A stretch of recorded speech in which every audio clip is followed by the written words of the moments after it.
Bonjour à tous, avec l'aide de Dieu, la Yom Yom du 25e jour du mois de Shvat, un Mazal Tov à mon père pour son anniversaire, les Orech Yamim Veshanim Tovot, avec une excellente santé pour lui et toute sa famille, avoir beaucoup de satisfaction de toute sa descendance. Dans la Yom Yom, le Rabbi nous dit tout d'abord d'étudier le Chumash du jour, le Tilim du jour, le Tanya du jour. Puis le Rabbi nous ramène un extrait des paroles de son beau-père, le Rabbi précédent, Rabbi Yosef Yitzhak, à propos de l'importance des mots de la Torah. Puis il dit qu'apprendre chaque jour une paracha du Chumash, c'est-à-dire un passage du Chumash, avec le commentaire de Rashi.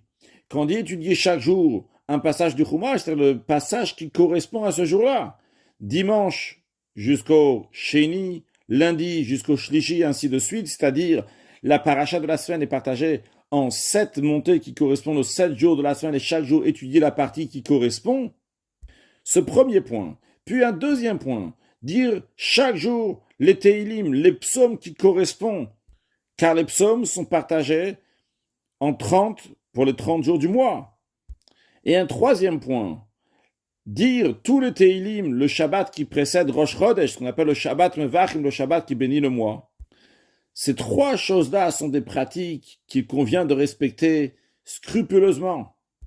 Elles ont des conséquences pour celui qui les adopte, pour ses enfants et pour ses petits-enfants.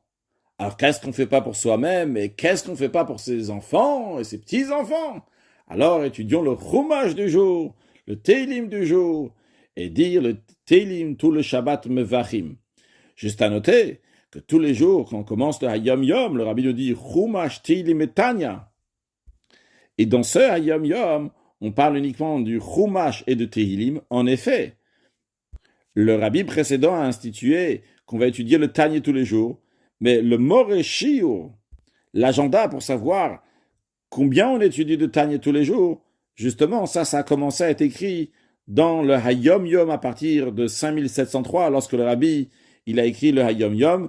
Donc évidemment, on va étudier le Chitat tous les jours. Et après, plus tard, on Tafshin Mem Dalet en 5744, 1984, le Rabbi a demandé d'étudier aussi le Rambam tous les jours.